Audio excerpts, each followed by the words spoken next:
Olá, pessoal! No tópico anterior, nós discutimos um pouco sobre a era industrial, marcada principalmente pelo paradigma fordista e taylorista, e os principais reflexos na forma de trabalho e de educação que esse paradigma deixaram na nossa sociedade até os dias atuais. Porém, vocês devem se lembrar que no início dessa aula, eu comentei que existiram 5 eras principais que marcaram a evolução do mundo do trabalho.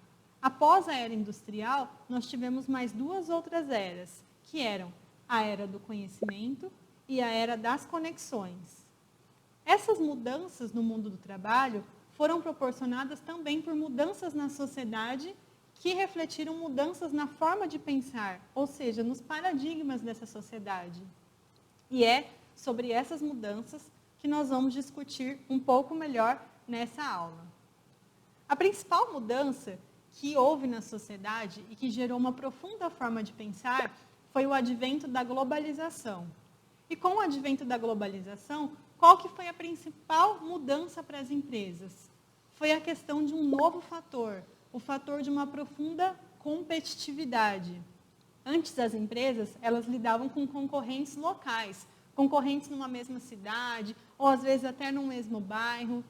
Agora, as empresas elas lidam com uma concorrência a nível global, com concorrentes que podem ainda nem existir, mas de repente podem mudar totalmente a forma como vocês fazem negócios, como essa empresa vende, comercializa seus produtos, produz, seja por estratégias de preço, seja por estratégias de diferenciação, ou seja, gerar um novo diferencial competitivo para o seu cliente. A empresa, consequentemente, frequentemente está correndo o risco de perder o seu cliente para um novo concorrente, agora em nível global.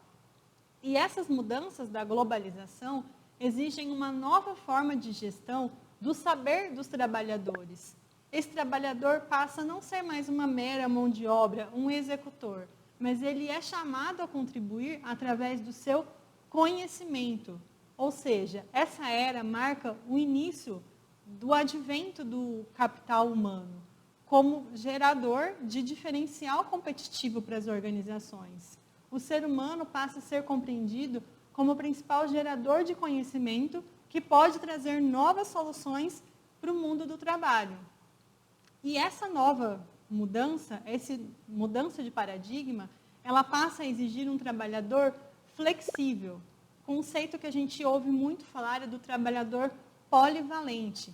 E esse conceito é totalmente diferente da exigência anterior que nós tínhamos, que era um trabalhador especializado, né? A pessoa certa para um lugar específico. Hoje a gente fala de um trabalhador flexível, apto a diferentes mudanças.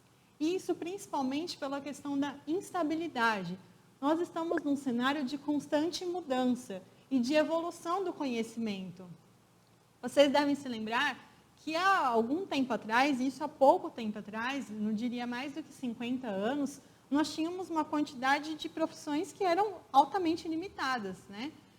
Minha mãe fala, na época dela, que ou você era engenheiro, ou você era médico, ou você era advogado. Essas eram as opções de profissão.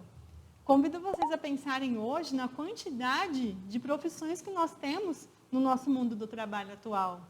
A profissão de digital influencer, ela existia na época dos seus pais? E hoje, quanto dinheiro esse novo mercado não tem alimentado nos dias atuais? Então, toda essa instabilidade, ela gera profundas mudanças e exige uma formação contínua e generalista por parte dos trabalhadores, que precisam sempre estar buscando novos conhecimentos para se adequar a um mercado de trabalho tão instável e tão mutável ao longo do tempo. E falando um pouco melhor desse mercado, nesse mercado instável e mutável, a gente ouve muito falar que o nosso cenário atual é marcado por uma realidade VUCA. Você já ouviu esse termo alguma vez? O termo VUCA são as iniciais, em inglês, de 4 itens principais. Volatility, que é a volatilidade. Uncertainty, que é a incerteza.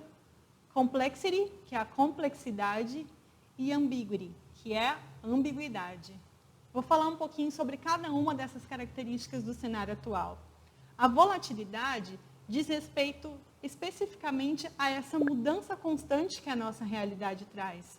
Nossa realidade está em mudança constante. Esse exemplo das profissões, o exemplo do mercado de trabalho mesmo. Antigamente, como que era a carreira de um profissional ideal? Um profissional que entra numa empresa e fica nessa empresa até a sua aposentadoria. A questão da estabilidade era muito valorizada. Hoje, se a gente analisar um pouco o histórico profissional dos profissionais do mercado de trabalho, é da mesma forma? Existem muitas diferenças, porque o próprio cenário mundial tem enfrentado constantes mudanças. E o segundo tópico dessa sigla seria a questão da incerteza. A incerteza nos mostra que é muito difícil nós termos um parecer definitivo sobre algo. Um evento ou uma mudança que tem na sociedade, ela pode ter mudanças muito rápidas no seu significado. O que muitas vezes hoje é dado como um parecer final, ou muitas vezes sobre uma doença, por exemplo, o que é dado como a cura final, de repente pode mudar drasticamente. Novas doenças, novos vírus, como o que a gente tem passado hoje, tudo está em constante mudança que nos dá uma sensação de profunda incerteza. E isso também nos remete ao terceiro item, que é a complexidade.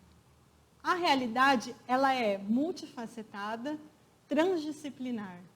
Como eu comentei anteriormente no exemplo do conhecimento, quando a gente quer conhecer o ser humano, antigamente a única ciência que permitia conhecer o ser humano era a medicina, que era quando a gente conhecia o ser humano pelo viés biológico. Hoje, quando a gente vai falar do próprio ser humano, a gente tem tantas disciplinas que se cruzam na compreensão desse conceito do que é ser humano. Essa é a questão da transdisciplinaridade. E por que isso é importante? Porque a nossa realidade é cada vez mais complexa e existem cada vez mais fatores que precisam ser entendidos. O que nos leva também ao quarto item, que é a ambiguidade. Quando nós falávamos antes lá do paradigma industrial, tinha uma noção muito clara do que é certo e do que é errado. E hoje isso tem se modificado cada vez mais, isso tem até se perdido em alguns momentos. O que é certo para um contexto, para uma cultura, pode ser errado para outra, quando a gente fala de um cenário a nível global, a nível mundial. Os dilemas éticos, a gente tem tanta dificuldade com essas discussões do que é correto e do que é incorreto, às vezes dentro de uma própria cultura, de uma mesma sociedade. Então, esses 4 itens, a volatilidade, incerteza, complexidade e ambiguidade, são as principais marcas do nosso cenário atual. E quando nós falamos das principais mudanças de evolução do cenário fordista e taylorista para o cenário atual, nós temos alguns exemplos, como a questão da instabilidade, né? O cenário fordista e taylorista era um cenário de estabilidade, hoje para um cenário de profunda instabilidade e incerteza, como eu acabei de comentar com vocês. Então, eu convido vocês a darem uma olhada na próxima apresentação, onde vocês vão ver no detalhe quais foram as principais mudanças do cenário fordista e taylorista para o cenário atual. E já falando que este cenário atual nos traz a importância do conhecimento aplicado no contexto de realidade. E conhecimento aplicado no contexto de realidade é um pouquinho do conceito de competências, que nós veremos na próxima aula.